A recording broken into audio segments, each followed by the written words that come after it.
Right, I thought I'd do this video because I get asked a lot about the filter that's fit to the back of the night vision, so I can sort of like poor man's white phosphor. So essentially it started off as a Butler Creek cap, which that's my iris for the front, but the back of it is basically the cap. So essentially what I did was I just took the end cap off with the springs, and I just ground it down with a bit of, with a Dremel and all that, just to take the bit, the bit off where it sort of clips onto the springs. And then I mean, with the iris, I'll explain that in a minute. But essentially then what I did is I took out the glass using a ring spanner from the filter that you get from eBay for like, I don't know, £6 or whatever it is. Get it from China. So I took out the glass, and then I basically drilled a hole dead center into the cap, and then basically I just cleaned it up with a Dremel grinding sort of wheel, and then what I did was smoothed it all off with a bit of wet and dry on the inside, made sure there was no sort of burrs out, whatever. And then basically what I've done is put a like a circumference of transparent Gorilla Glue, and then I've basically just laid the filter over the over on the inside of the cap, let it dry, like overnight or whatever, and then essentially that's what you end up with. And then I've got the Dipol D128, and because the back of it isn't threaded, basically the cap perfectly fits on the back like that, and that's basically what it is. I mean, yeah, it's not a perfect fit, but since I put the mate cam on it, once I put the mate cam over the diopter, it keeps the filter on it.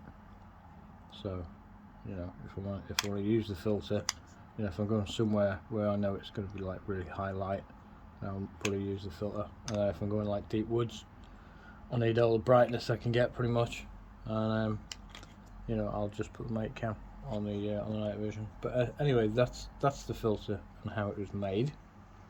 And then of course the iris uses the rear part of the cap, and all I've done is this whole metal bit there is essentially the iris, and then that's the front bit.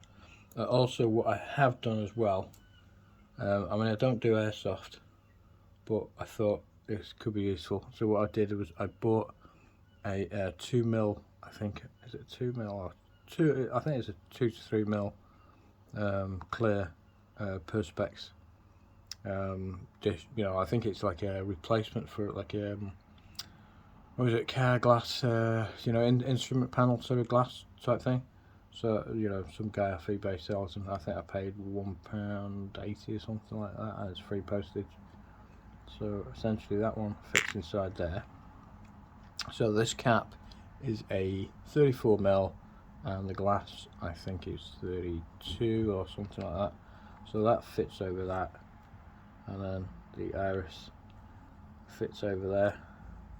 And then when I unscrew the iris, basically you've got the perspex protecting the lens, which is pretty cool.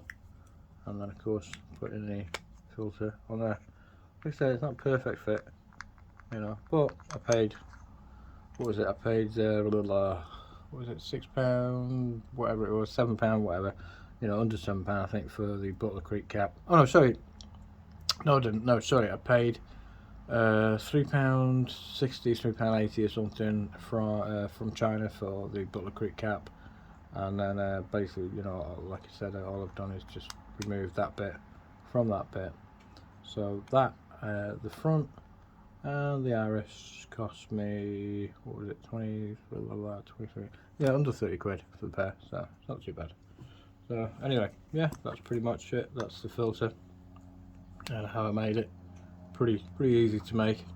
I mean, yeah, it's a bit rattly, but it's it's a good fit. I can use it with or without the filter, depending on the scenario, whatever. Okay, so there you go.